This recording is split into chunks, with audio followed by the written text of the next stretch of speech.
Wanna round me, catch a vibe with me, go get out with me, yeah. Shorty, I'm a riding G, I'm a Assalamualaikum warahmatullahi wabarakatuh. Waalaikumsalam warahmatullahi wabarakatuh. Waalaikumsalam warahmatullahi wabarakatuh. Bagaimana kabarnya anak sekalian? Alhamdulillah baik. Alhamdulillah kalau sehat. Tetap semangat ya walaupun kita lagi pandemi. Semangat, Bu. Ini semuanya masuk semua nggak? Kami cek dulu, Bu. Oke, tolong ya. Masuk, Bu. Masuk.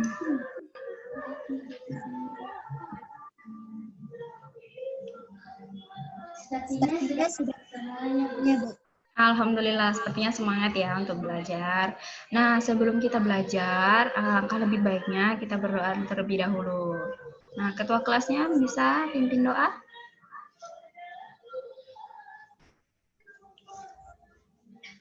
Ayo, siapa ketua kelasnya? Ulul, Bu. Ya, Ulul, silakan. Maaf, Ibu, saya sebagai wakil ketua kelas akan memandu doa karena Ulul lagi ada gangguan gitu.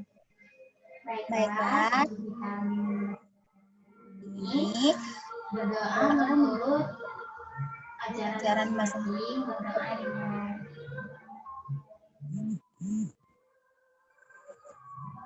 berdoa Nah, ya.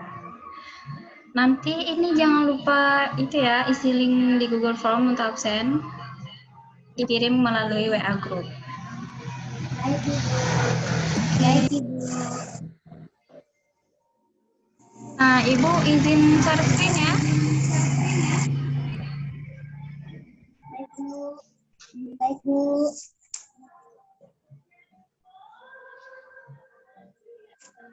Sudah muncul?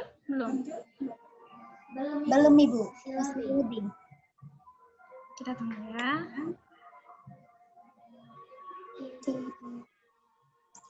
Sudah, Bu. Oke, kita perbesar dulu ya.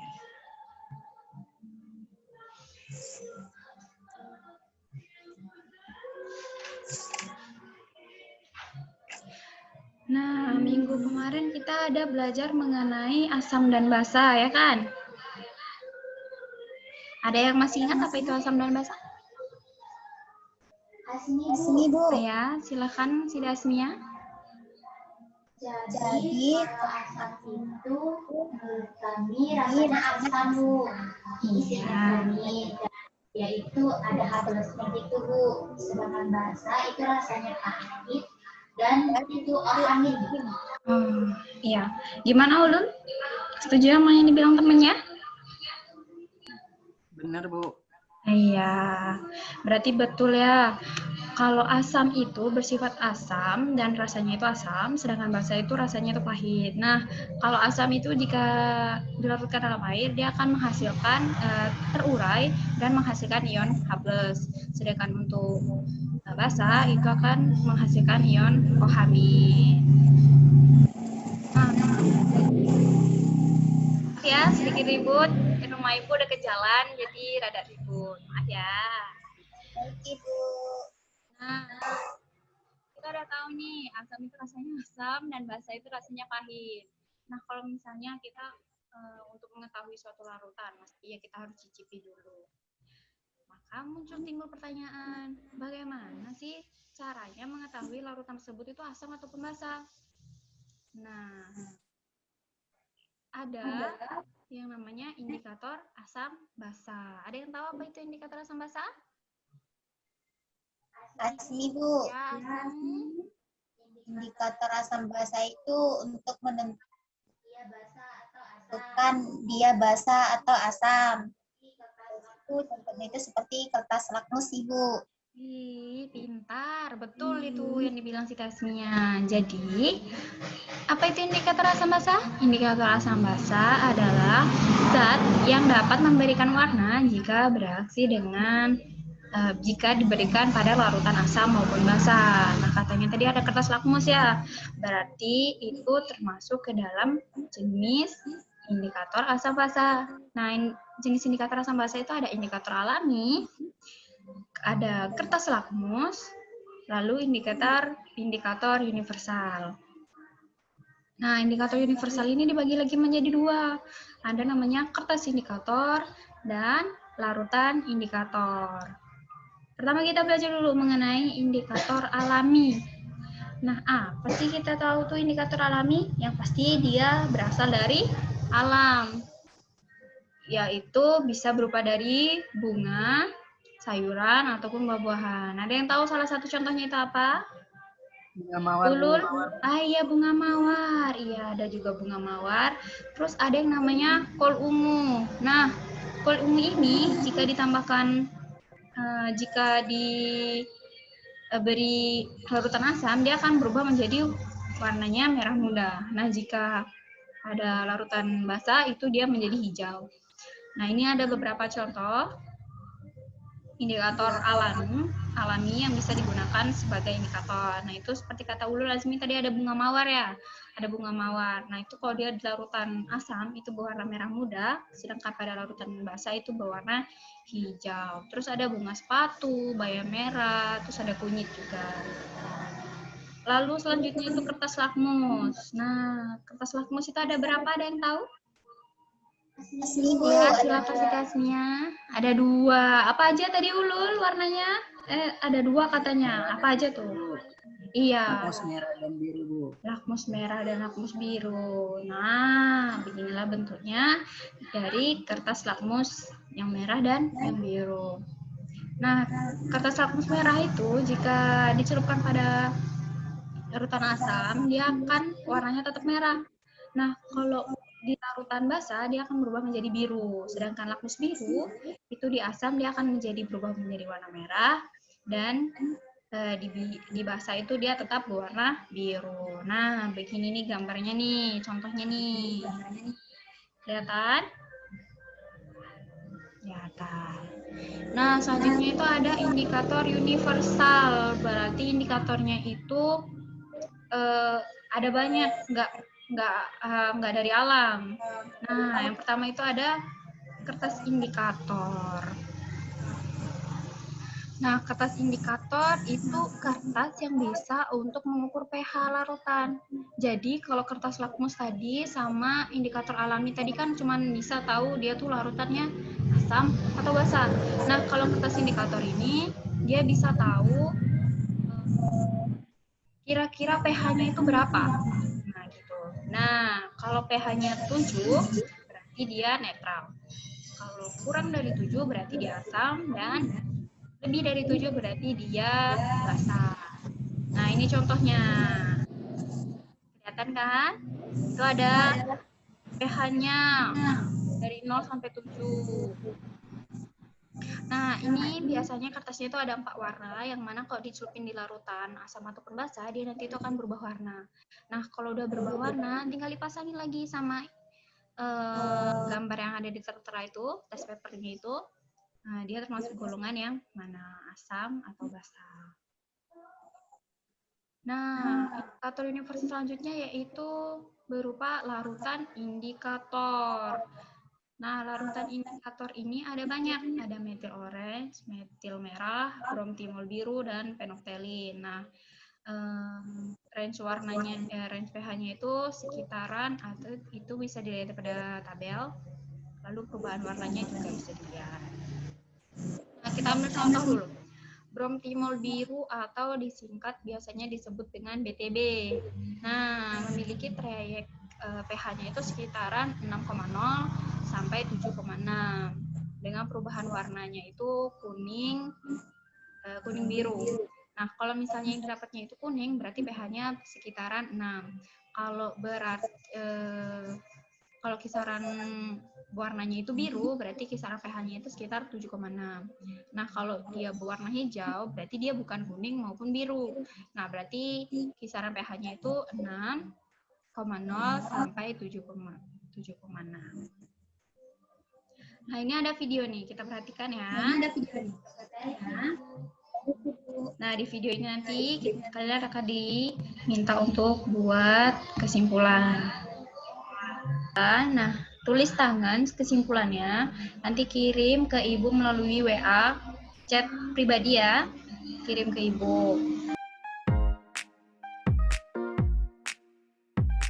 Selamat pagi anak-anak, hari ini kita akan melakukan praktikum indikator asam basa dengan tujuan menentukan pH beberapa larutan sampel dengan menggunakan beberapa larutan indikator. Alat dan bahan yang kita gunakan pada hari ini untuk sampelnya di sini digunakan adalah ini cairan pembersih porselen, kemudian ada obat mah, lalu ada di sini ada indikator universal, kemudian untuk larutan indikatornya di sini ada bromimol biru, kemudian metil orange, kemudian phenolphthalein dan metil merah. Lalu alatnya di sini kita membutuhkan satu buah plat tetes. Langkah berikutnya adalah kita masukkan sebanyak kira-kira 10 tetes dari masing-masing sampel larutan ke dalam plat tetes yang sudah kita beri label.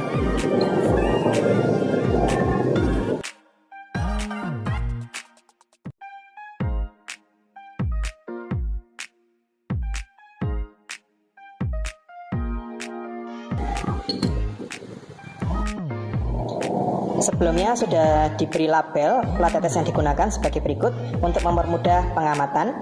Kemudian langkah berikutnya pada kedua sampel tersebut kita tambahkan larutan indikator. Yang pertama kita tambahkan dengan bromimol biru atau BTB sebanyak kurang lebih masing-masing 3 tetes pada kedua sampel tersebut.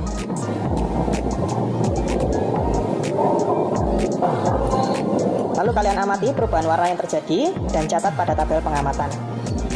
Yang kedua, kita tambahkan indikator metil orange pada kedua sampel sebanyak 3 tetes.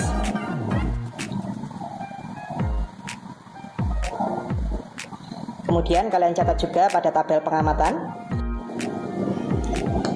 Yang ketiga, kedua sampel kita tambah dengan indikator metil merah sebanyak 3 tetes.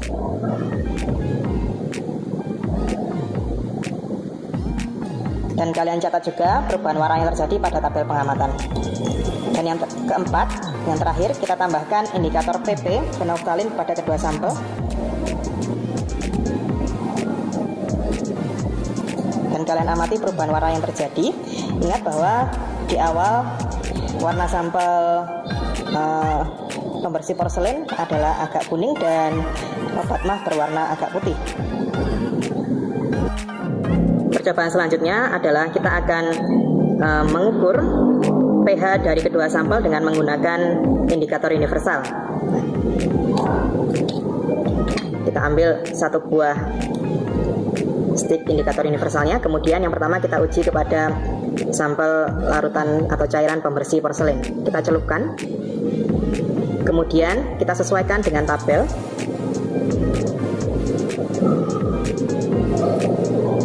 Ini ya, ini lebih sesuai warnanya dengan yang pH-nya 3. Bisa terlihat warnanya bersesuaian dengan pH 3. Kemudian kita ambil satu lagi stick pH indikator universalnya, lalu kita masukkan ke dalam sampel obat mah, lalu kita cocokkan.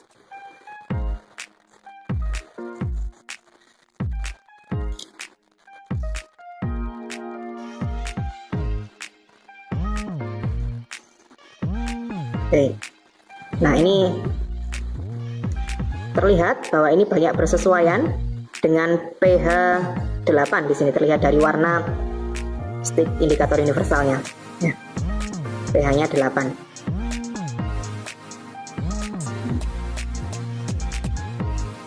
Nah, kita sudah menguji kedua sampel. Di sini ada cairan pembersih porselen dan obat mah dengan menggunakan 4 larutan indikator yaitu BTB, MO, MM, dan PP.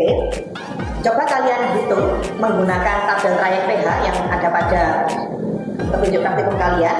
Nah, perkirakan kira-kira berapa pH dari sampel cairan pembersih porselen dan pH dari obat mah. Nah, kemudian kalian bandingkan dengan pH hasil pengujian dengan menggunakan indikator universal. Selamat mencoba, semoga berhasil. Nah, lalu Ibu ada tugas untuk kalian. Nah,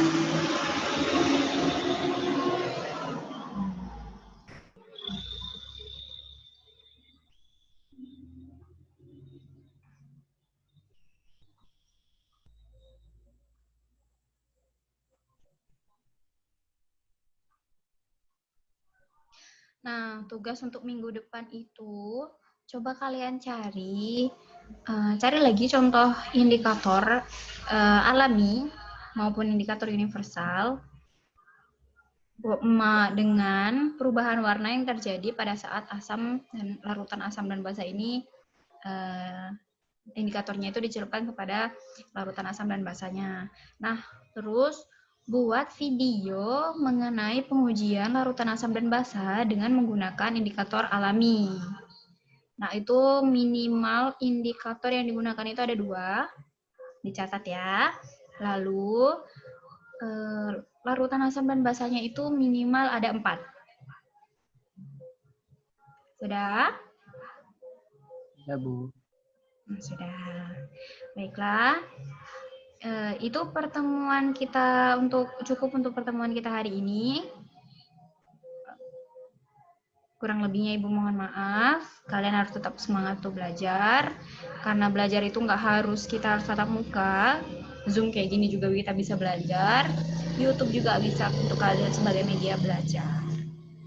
Jaga kesehatan kalian ya. Selalu ikuti protokol kesehatan. Jangan lupa kalian. Nanti mentang-mentang ini Zoom, kaliannya jarang mandi pula. Bangun tidur langsung ikut Zoom. Mandi. Belum mandi, Bu. Iya, belum mandi ya? Udah mandi belum? Udah mandi Udah, semua Bu. ya? Udah jam segini masih belum mandi. Pagi-pagi tuh harus mandi biar seger. Dah. Terima kasih. Assalamualaikum warahmatullahi wabarakatuh. Terima kasih, Bu. Waalaikumsalam. Waalaikumsalam. Terima kasih, Bu.